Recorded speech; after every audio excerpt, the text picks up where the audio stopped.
Kalau kami dalam konteks Perhappy, Mbak ya, kita melihat perencanaan ini tentu satu berdasarkan apa yang ada diatur di dalam Undang-Undang Pangan, gitu ya, satu.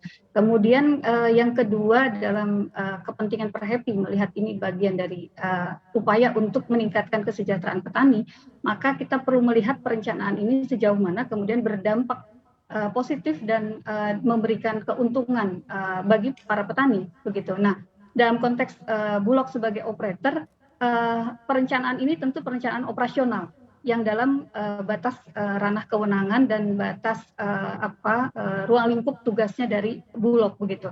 Nah, karena itulah menjadi penting kemudian temuan Ombudsman ini dilihat dari hulu ke hilir, di mana di dalamnya kemudian ada bagian-bagian yang menjadi tugas dan tanggung jawab instansi yang lain. Nah, perencanaan pangan seperti apa yang seharusnya saya kira perencanaan pangan yang memang terintegrasi dari hulu ke hilir, begitu ya. Kemudian yang kedua, memberikan keadilan bagi seluruh pelaku dari mata rantai hulu sampai ke hilir juga. Nah, apa yang kemudian dilakukan di Bulog hari ini dengan kewenangan yang diatur dalam peraturan presiden yang terakhir ya, Pak Yanto, maaf tolong dikoreksi kalau keliru, itu dalam ruang yang sedikit lebih sempit saya kira, dan sekarang kemudian dibuka kembali ruang itu di dalam peraturan presiden terkait dengan Badan Pangan Nasional. Nanti mungkin di situ akan lebih leluasa bagi Bulog untuk merencanakan sebagai operator dari Badan Pangan Nasional. Saya kira begitu, Mbak Monika.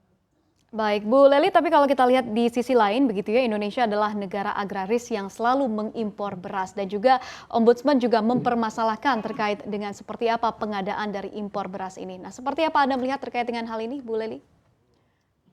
Pengadaan ya, saya kira pengadaan yang terbaik adalah pengadaan yang tepat waktu dan terintegrasi dari hulu ke hilir sampai penyalurannya. Jadi tepat waktu untuk apa? Untuk semua hal. Pengadaan tepat waktu dalam pengadaan dalam negeri dan kalau diperlukan dalam luar negeri, karena keterlambatan di antaranya akan menimbulkan satu gejolak atau paling tidak polemik di publik. Saya kira itu. Dan faktanya, Mbak, kalau kita lihat selama pandemik ini terkait dengan produksi dan pengadaan kita, kalau kita lihat dari harga gabah kering giling selama pandemik ini mengalami spin down. Dia tidak terjun bebas tapi mengular dan kemudian menurun, begitu ya, cenderung menurun.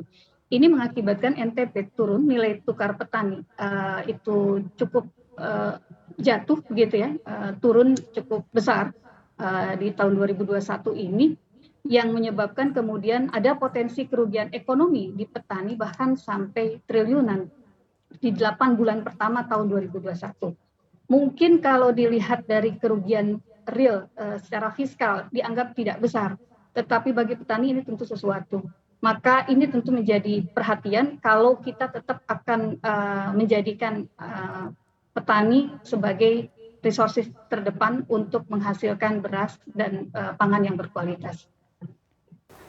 Untuk informasi lebih lengkap dan berita terkait, klik link yang ada dalam deskripsi. Dan jangan lupa untuk install aplikasi CNBC Indonesia di App Store dan juga Play Store. Jangan lupa subscribe ya.